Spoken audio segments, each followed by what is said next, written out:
Ətrin duyulur yenə bu havada. Gecenin mehi danışır yavaşça.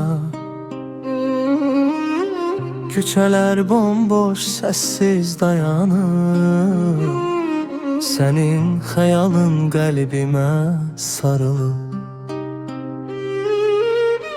Bir vaxt elimdə isinən əllərin,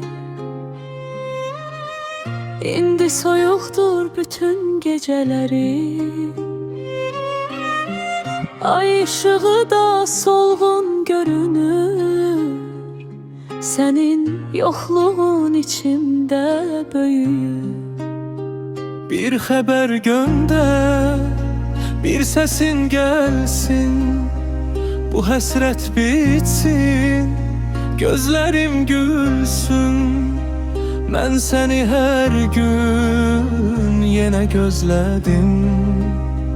Gedən günlərlə mən də tükəndim. Geri dön gel, qayıt yanıma.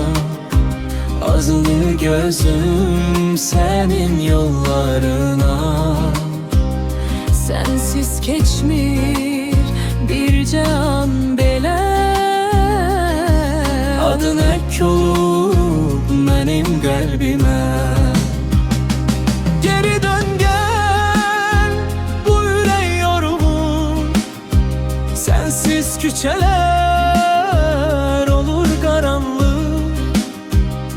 Ətrin qalır gecenin koynunda.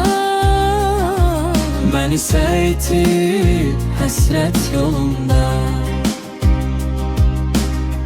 Yağış damlaları düşür şüşəmə. Sanki adını yazır gecəmə. Bir mahnı çalır uzaqdan yenə. Xatirə salır bizi özümə.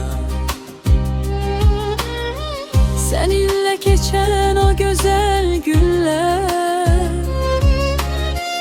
İndi yüreğimde kalan izler. Bir gülüşüne dünya değişer. Sen olmayanda ümit de küsmüş. Küləklər əsir sənin şəhərdən. Bir salam gətir, bəlkə uzaqdan. Mən yenə səni düşünürəm bax. Bu sevda məni yandırır hər axşam. Deyirlər zaman hər dərdi silər. Bəs niyə qəlbim səni unutmaz? Her geçen gece adını çağırır. Bu sevgi beni sensiz yaşatmaz.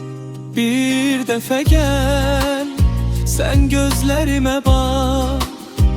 Gör necə qırıq qalıb bu ürək. Sensiz nə bahar, nə də ki səhər. Mənə təsəlli vermir heç nə.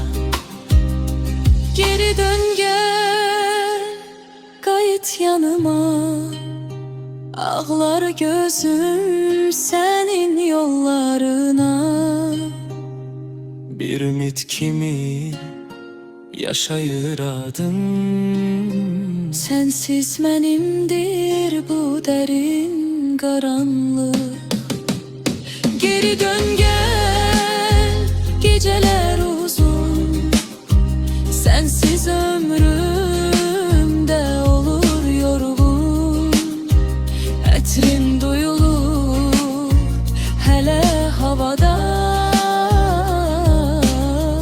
Mən səni sevirəm əvvəlki kimi.